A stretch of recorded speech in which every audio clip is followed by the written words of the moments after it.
Rebels group takes control of strong territory in DR Congo. US and Lebanon extend ceasefire deal with Israel. This is the news. The Joint Admissions and Matriculation Board, JAM, has introduced the mock unified tertiary matriculation examination for candidates below the age of 16. JAM Registrar Professor Ishak Oloyede explained that the mock UTME is not for the purpose of tertiary institution admission, but for underage seeking to test their ability. Oloyede spoke at a meeting with media executives in Lagos, where he also announced that this year's UTME will open in 2025. Oloyede mentioned that JAM will be introducing a mock for trial testing examination only who would not qualify for admission into universities, polytechnics or colleges of education become document, and e-pin vending will commence on March 10 and April 7. Rebels of the M23 movement said they have taken control of the city of Goma in the east of the Democratic Republic of Congo. Residents shared videos of M23 rebels patrolling Goma's main street following a lightning advance against the Congolese army on Sunday. They saw tens of thousands of people fleeing neighboring towns. It comes hours after DR Congo's foreign minister accused Rwanda of declaring war by sending its troops over the border to support the M23 rebels. Kenya has called for a ceasefire, announced that the president of both the DR Congo and Rwanda will attend an emergency regional summit in the chair of the East African Community, said it was incumbent on regional leaders to help facilitate a peaceful solution to the conflict. Colombia, after Bogota agreed to accept without restriction deported migrant. Donald Trump has ordered 25% tariffs on all Colombian goods after its president barred 2 U.S. military deportation flights from London in the country on Sunday. Colombian President Gustavo Petro had initially responded by saying his country would accept repatriated citizens on civilian planes without treating them like criminals. The White House has hailed the agreement with Colombia as a victory for Trump's hardline approach after the country's 2 leaders traded their threats on social media on Sunday.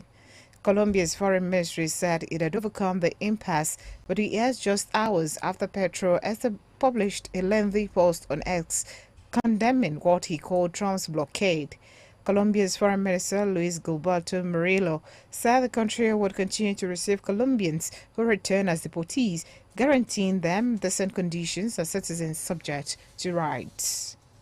Investigators said they had found evidence of a bird strike on a passenger plane that crashed in South Korea in December and killed 179 people. The feathers and blood stain on both engines of the Jeju airplane were from the buccal tail, a type of migratory duck that flies in large flocks. The inquiry into the crash, the deadliest on South Korea's soil, will now focus on the role of bird strike and a concrete structure at the end of the runway which the plane crashed into.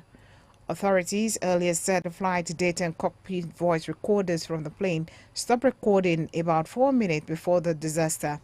South Korea's transport ministry said this system could also be found in another airport in the country and even overseas.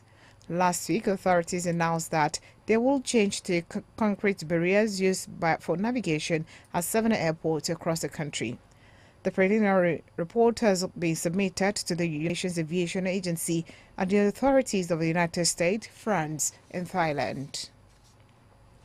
You're on to Global News from Adaba 88.9 FM Akure, transmitting from Adaba 88.9 FM. Glad to have you back for news updates and live streaming. Visit our website at www.adaba89.fm or download AdabaFM app on Google Play Store. You can be part of us on our social media platforms, www.facebook.com. You can provide us information via email, newsroom@adaba89.fm. Now the rest of the bulletin. Swedish authorities have seized the ship suspected of damaging a data cable running under a Baltic Sea up to Latvia. Prosecutors said an initial investigation pointed to sabotage and an inquiry has been launched involving Sweden's police, military and coast guard. Earlier on Sunday, Latvia's military reported that 2 ships were seen in the area when it damaged the quad. Latvian Prime Minister Ivica Silena said the country was working closely with Sweden and NATO in response to the incident. Earlier this month, NATO launched its new Baltic Century mission after several cables under the Baltic Sea were damaged or severe in 2024. NATO Chief Mark Rutte said the mission would involve more patrol aircraft, warships, and drones. South Korea's impeached President Yoon Suk-yeol has been charged with insurrection after he attempted to declare martial law in December. His ill-fated attempt to impose military rule plunged the country into an unprecedented political crisis as it becomes the first sitting government in South Korean history to be charged with a crime. The indictment comes after a court in Seoul rejected a request to extend Yoon's detention on Saturday, which meant prosecutors had to make a decision on whether to charge or release him before Monday. Yoon was impeached by Parliament and suspended from his duties on 14 December. The US and Lebanon said the ceasefire deal with Israel, which has been due to expire on Sunday, has been extended until mid-February. Israel has kept troops deployed in Lebanon beyond the initial removal of Hezbollah from the area. The Lebanese Health Ministry said Israeli soldiers killed 22 people and wounded 124 others who were trying to return to their homes in the country's south. Lebanon's Prime Minister Najib Mikati says, following contact from the U.S., the troops will now remain in place until 18 February. The initial ceasefire plan announced in late November brought an end to 14 months of conflict between Israel and the Lebanese armed group Hezbollah. A White House statement on Sunday said the deadline has now been moved to 18 February and that negotiations will begin from the return of Lebanese prisoners captured after 7 October 2023. Palestinians have begun returning to the north of Gaza after Israel said a deal had been reached for Hamas to release 6 hostages this week. The hostages include Abdul Yehud, the civilian at the center of a row. Hamas released 4 soldiers on Saturday, but not MS Yehud. Israel accused Hamas of reaching the ceasefire deal under which Israeli civilians were to be freed first in exchange for the release of Palestinian prisoners. Since the ceasefire deal came into force, 7 hostages and just under 23 prisoners have been released. Footages showed thousands of displaced Palestinians walking northwards, having gathered at a military barrier blocking their progress 2 days earlier. The ceasefire and hostage and prisoner release deal came into force on 19 January as 2 exchanges have been completed. To end Global News, Eric above the top stories.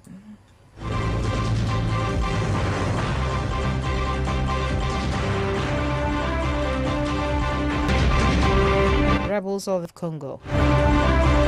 I returned that the U.S. and Lebanon said a ceasefire deal with Israel, which has been due to expire on Sunday, has been extended until mid-February. News is one thing. Accurate news is another. Timely, fresh, and factual is our kind of news at AdabaFM. That's why we're your most trusted news source. 80.9 FM. We've got what it takes.